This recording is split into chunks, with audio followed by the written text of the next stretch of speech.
Hi, this is Kerry Artek with Wicked Stocks, bringing you the Daily SPY report for Monday, January 31st, 2022. Before we look at the charts, as usual, just want to encourage you to please click like each and every time you watch the Daily SPY report. It does help us out a great deal with regard to YouTube's algorithms and whether or not we're found easily on YouTube when people search for SPY analysis, S&P 500, so forth. And subscribe. Subscribing to the Wicked Stocks YouTube channel will provide you notification each and every time new content has been uploaded to the Wicked Stocks YouTube channel. That includes the Daily SPY report. So seeing it early, certainly before the opening bell, is critical to using it for your trading and or analysis.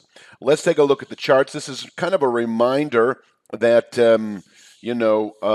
over a week ago, actually, we settled below that long-term channel bottom. Today, Monday at 442.45, still anticipating.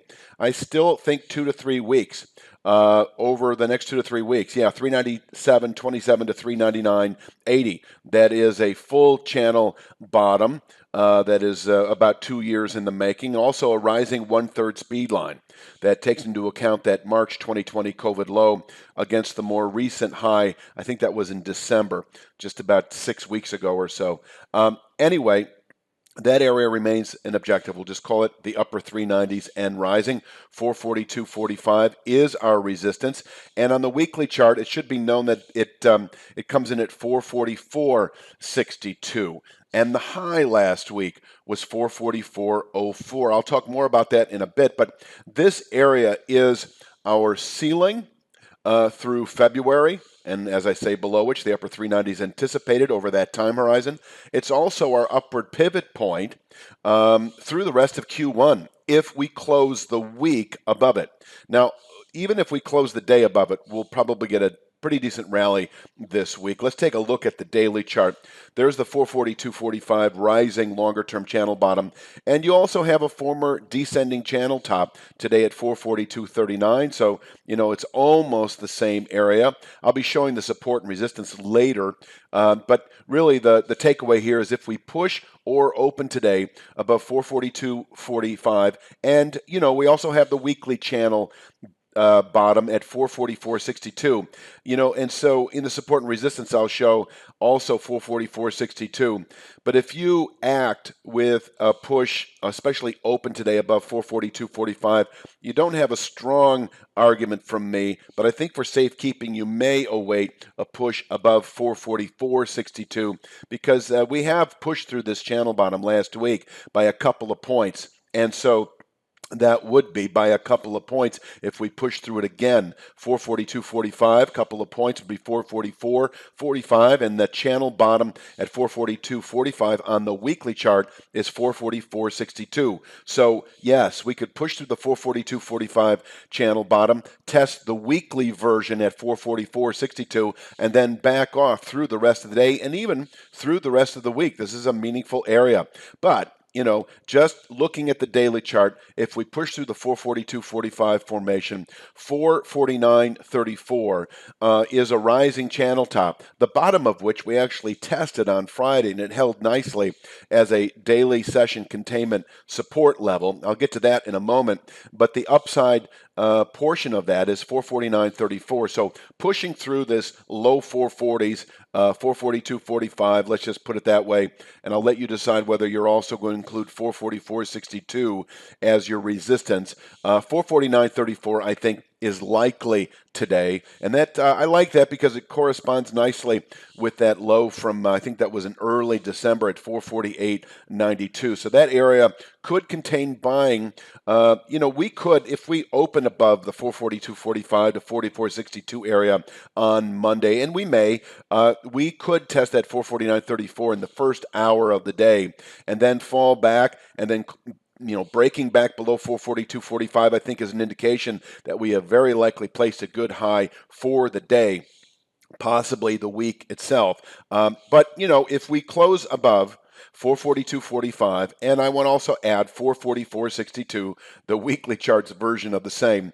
I think 457.36 is likely by Friday's close. It could be as little as 1 to 2 days with a screaming short cover rally, or it could take 3 to 5 days. Depends on how the market behaves in that upper 440s. But 457.36, then let's just call it a 3 to 5 day target above 442.45. The 457.36 former channel bottom, well suited to contain weekly buying pressures, and we could fall off from there back into the 440s again within a matter of days.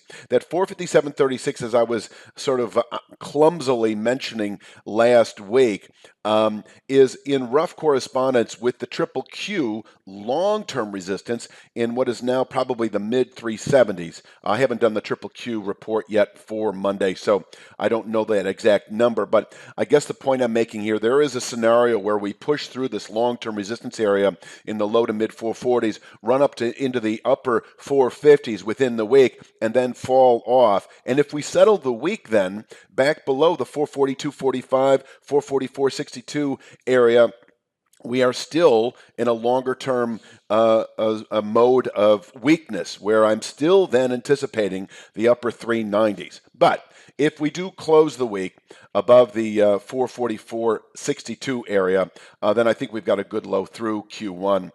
Let's take a look at the downside here. I've got 429.91 today that, if tested, can contain session weakness. That is that channel bottom. I think last week was at 428.07 or something like that. We slipped through it just a bit and then proceeded to gain strength as we moved into the afternoon. But it is not only still able to contain daily selling pressure, but it is also our downward pivot point through the rest of the week and into next. I do think that if we close below 429.91, that targeted upper 390s is then likely to be realized by the end of next week as a directional high volatility downside dynamic resumes after the better part of a week of heavy consolidation in the 430s and 440s.